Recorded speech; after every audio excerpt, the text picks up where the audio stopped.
बिस्मिल्लाहिर्रहमानिर्रहीम। अज़ीज़ान मोहतरम, आज हम हालत रोज़े में एहतलाम के बारे में गुफ्तगू करने लगे हैं कि हालत रोज़े में एहतलाम हो जाए तो उसके बारे में क्या हुक्म है।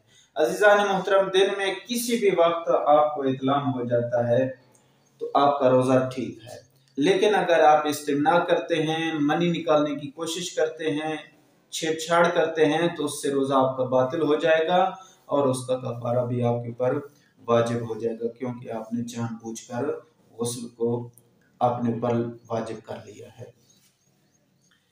क्या फौरी गुस्ल करना जरूरी है या नहीं है? जी, फौरी गुस्ल करना जरूरी नहीं है, किसी भी वक्त आप गुस्ल कर सकते हैं।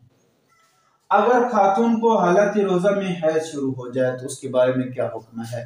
अगर खातून को हालत रोजा में हैज शुरू हो जाए तो उसका रोजा बातिल हो जाता है। फिर उसके लिए यह है कि वो खा पी सकती है, लेकिन माह रमजान मुबारक के बाद जितने दिन हैज में रहेगी उतने दिनों का वो रोजा रखेगी। अज़ीज़ान मोहतरम, अगर आपका कोई सवाल हो तो वो मुझे ज़रूर कमेंट में कीजिएगा, इंशाअल्लाह उसका तफसीलन जवाब दिया जाएगा। वस्सलामु अलैकुम वरहमतुल्लाहि।